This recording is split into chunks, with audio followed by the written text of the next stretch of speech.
revolution. And we're not speaking about a few people in this room, it's for all of you. Because it's not an accident that you've come to the lotus feet of Srila Prabhupada. So, if you don't know about Iskcon, it was started by His Divine Grace, A.C. Bhaktivedanta Swami Srila Prabhupada. He's the greatest man, the greatest spiritual ambassador that came out of India. No one could do what he did.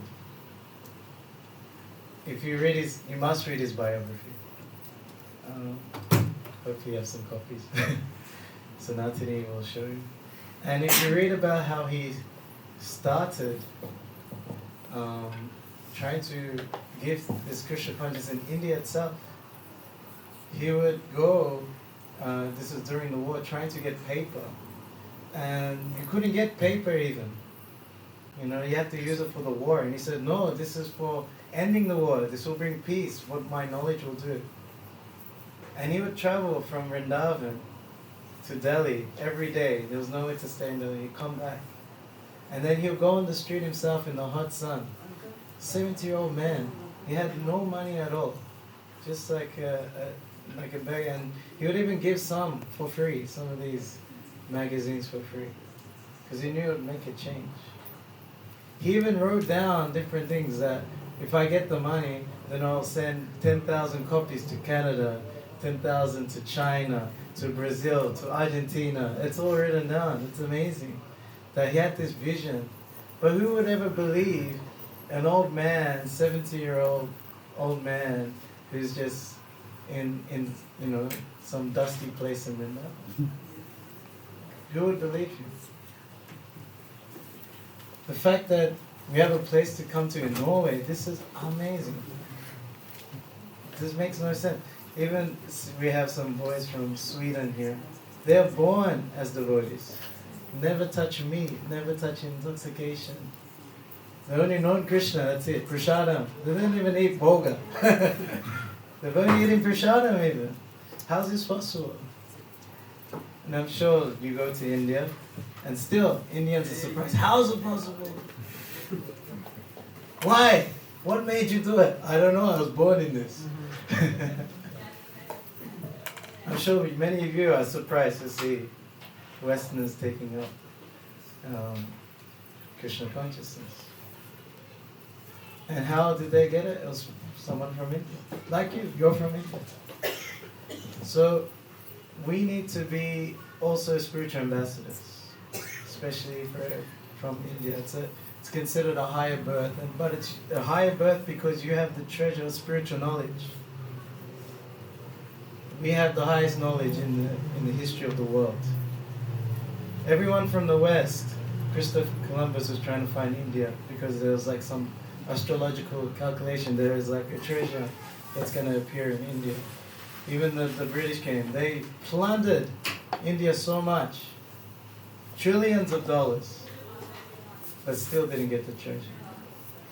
When Prabhupada came to London, and he was interviewed on TV, and this interviewer wanted to challenge Prabhupada. He says, so in your religion, I have to do British now, so in your religion, Swamiji, do you have a conception of hell?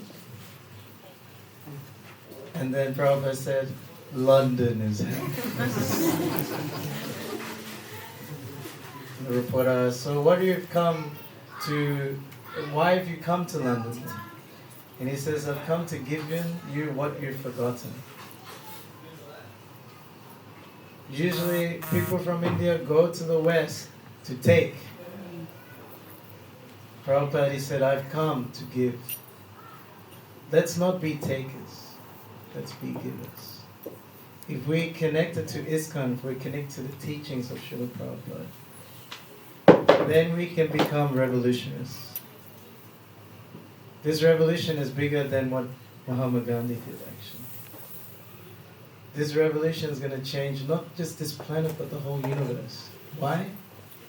Because it says that the demigods, those in the higher planetary systems, they're seeing that people on this planet who have taken birth in Lord Chaitanya's movement, who are here at this time, they're going back to Godhead so quickly. You know, because the heavenly planets are called Swagaloka, and then the hellish planet is called Pataloka. But the earthly planetary system is called Matyaloka, which means the place of death. Because we kind of, for them, they live like thousands of years. So we are just like born and then die for them. It's very short, 70, 80, 90 years, very short for them. But all these people are going past them to the spiritual world. What's going on down there on this planet? You gotta check this out. So they tell them and take birth.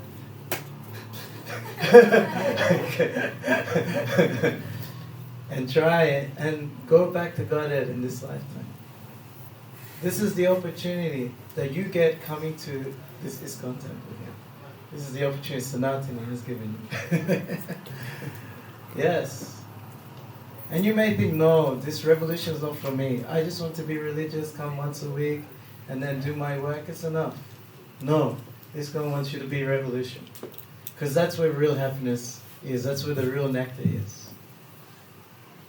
When we come here to Krishna consciousness, we get some nectar. The kirtan is good, prasadam is good, darshan is beautiful.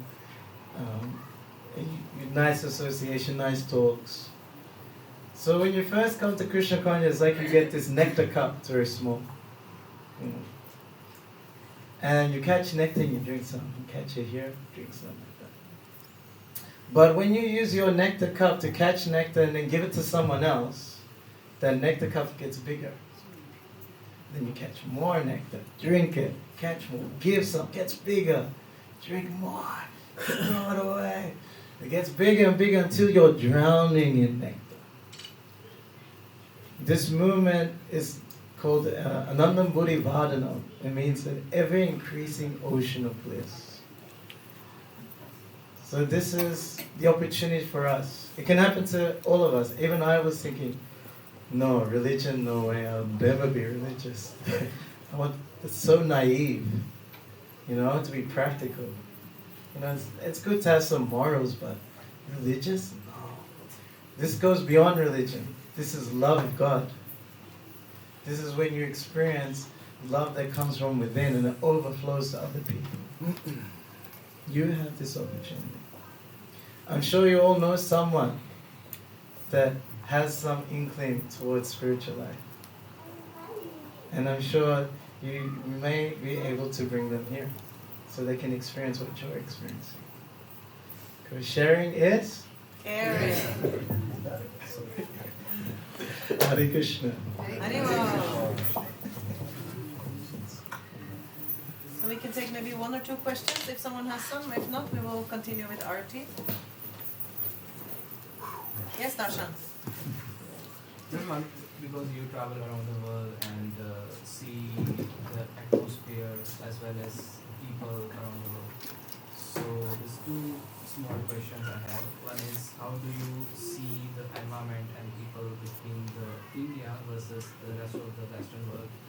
And also in the Western world, which place you see is more spiritually inclined or more better you feel like when the atmosphere for the kirtan or maybe for this overall the spiritual vibrations? Why do you ask? You want to lead? You want to go? It's a very good question actually. So why do we ask these questions in the question? Yeah, it's a very good question. But because I am interested in knowing all those things and how this because when I come from India to Western countries, I feel the difference in the vibrations. Because when I was in India, I thought it's everywhere is like same. Because when we see from the television, the Western world looks very, very beautiful. But when you're still living here, it feels like it does not go back. So this vibration is something which I feel a lot and feels a lot from the India. So that's why I just wanted to have because the other thing which I see is in India people have made bit dull response in kirtan in compared to the Western peoples. But still feels more different when you actually be into the present in this scenario. And Which scenario? in this scenario of the kirtan, for example, doing kirtan in India versus the West here, it feels different, and you always miss to go there. For me, so that's my observation. It's a good observation. Prabhupada said that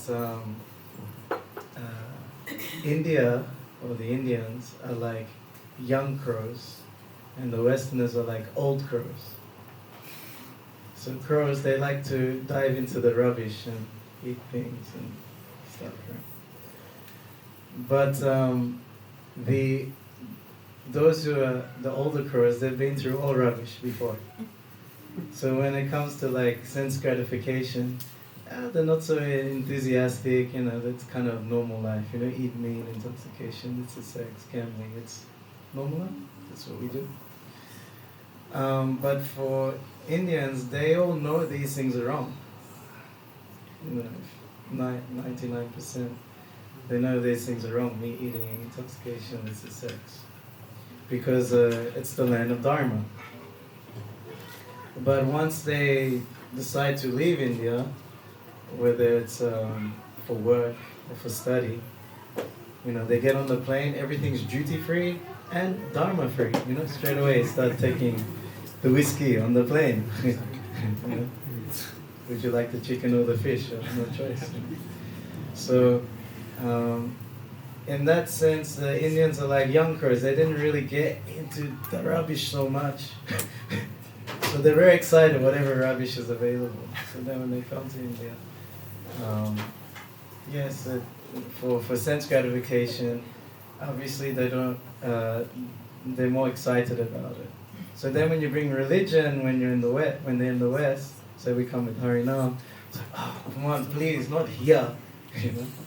That was my response. When I saw Harinam first time in Melbourne, Australia, I grew up Hindu, but I wasn't practicing anything. And I saw the Harinam, and my first thought was, these people are useless. They're just white people trying to be Hindu, and they're just a crazy cult who smoke ganja. Look what happened. I do the same thing. Krishna has a sense of humor. So, and Prabhupada could understand that type of mentality. So then that's why we have the knowledge to cut through all these misconceptions. Prabhupada emphasized book distribution. So if you're wondering, if you need to deal with someone who's from India, then the knowledge will cut through, because Prabhupada uses logic and argument as well, not just scriptural evidence. Most people nowadays, you say, well, in Gita says, so you should follow. Chant Hare Krishna, give everyone beat. No, they want to know logically by argument, because the Western world has popularized science and logic. So we can use the same thing. And Prabhupada has done that, give you the tools of how to cut through that.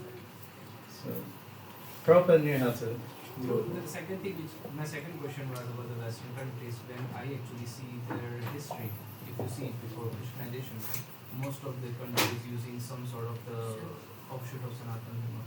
And even the various land have various feeling in terms of when you see the old structures, and you have the feeling like it's some sort of, maybe some, they used to some sort of form of Lord Shiva or Surya Dev or all this demigods or sometimes Lord Vishnu. So I feel that even in the Western land, there's some place you feel more spiritually kind of having more vibration than the other place because of the practices which is. That's my observation, small. Wait, so you're saying the vibration, you're comparing India and the West, or no, what? Within the Western countries. Within the Western country, you find? Yeah, I find that the history, when I discuss the history, before the Christianization, they were following some offshoot of the Sanatana Dharma. Okay. So, yeah, just small observation.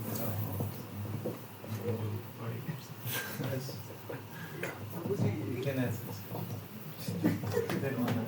I want to know chanting is better or just listening the chanting, like record the chanting and listen at home in the weekday.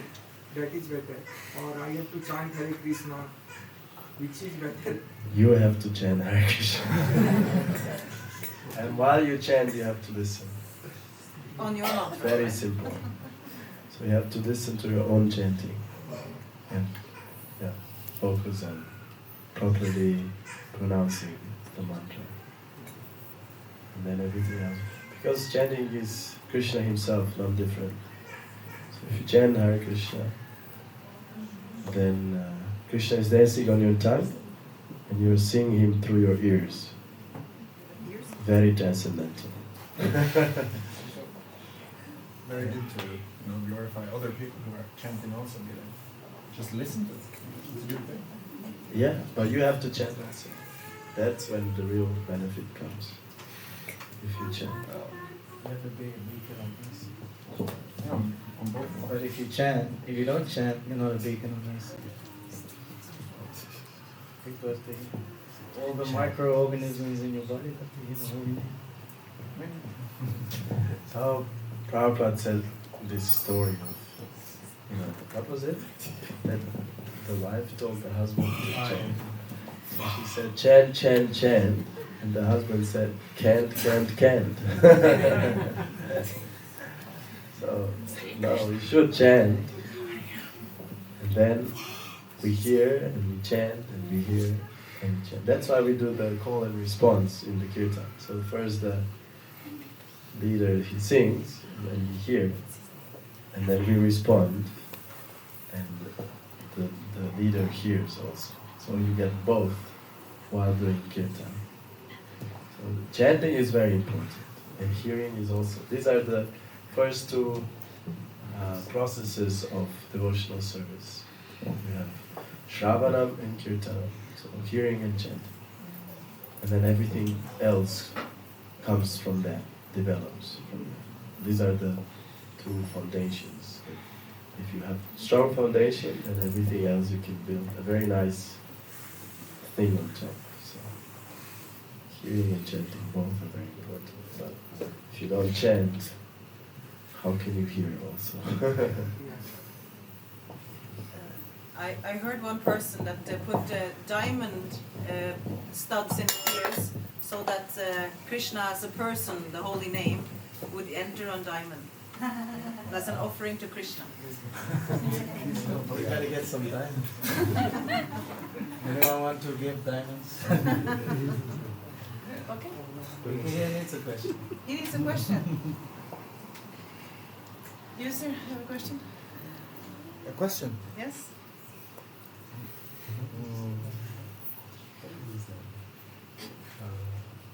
Why? I feel very satisfied. Okay, I have a question. Why is it so important in Iskcon we promote to have a guru? Why is it so important? Because many here don't know so much about Iskcon, as many new faces here also today. So, I mean, and if you don't have one, why is Prabhupada so important? Maybe something more about that. Yeah, because if you, there's this saying, right? The one who has his own mind as their guru has a fool for a disciple. And in other words, if we just take shelter, take guidance from our own mind, from our own intelligence, it's flawed, it's not the best. And we're never going to be able to make that much progress. Not only that, we're actually going to go astray, and we will not even realize it. Because who are we, right? I'm always thinking about this when I hear such topics about people doing this. I'm thinking like, how can you claim you know better? You're like, I don't know, 40, 50 years here in this body. You did that much study, that much reading, that much analytics, you saw that many things in your life, that many people you know, and you think you know better than thousands of sages that really put a lot of effort into self-realization, that dedicated their own lives into upgrading their consciousness, and you think you know better? How is that? Like, what kind of intoxicating pride is that, right? It's very scary, actually. Like, we should have more like humility, I think, and just agree on this point that there are people who are more experts on this matter than we are, and just take shelter, right? All these people who are, okay, you have this, what is his name? Ingebrigtsen, right? The runner, Norwegian runner. Yeah. And did he became a champion on his own? No, right? His father coached him. So somebody knows better than him how to become the best. And then he takes instruction, he takes shelter in him, and this is how he emerged. And the same in spiritual life. We have to take guidance, we have to take shelter. And then we will become the best version of ourselves. Then we will fulfill our potential, because we don't realize what our potential actually is. We just see a little bit tiny perspective from our own angle. But people who know better, who have more knowledge, who have more intelligence, and then they know us also personally, they can see us from a different angle, and they can guide us in spiritual life. And this was also my personal experience with Srila Prabhupada. When I started reading his books, and very early on, after a few months, I was around 15, and then I thought, wow, how is this possible?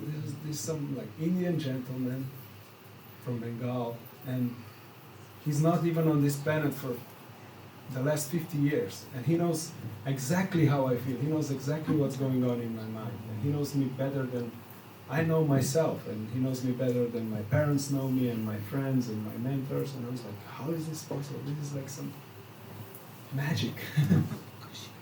And this is how I really grew fond of Srila Prabhupada's teaching, because I saw, okay, this is some real stuff here. It's not just some new age spirituality. It's the real deal, the real thing, really things. So, yeah. Is that all right? Perfect. Okay, so let's get some blood circulation in our feet and do some arti. And thank you all so much. Thank you. Harimo! I'd just like to thank everyone who joined us on Harinam in the street, especially all the ladies dancing, pulling so many other people in to chant and dance. Like, thanks to Natani. Thank you so much for arranging everything for us. You just there for cooking amazing prashad for us yesterday. Anyone else who was involved, speakers, dancing, instruments, boys from Sweden, thank you everyone. It was a wonderful weekend, and we can't wait to be here again. Yeah.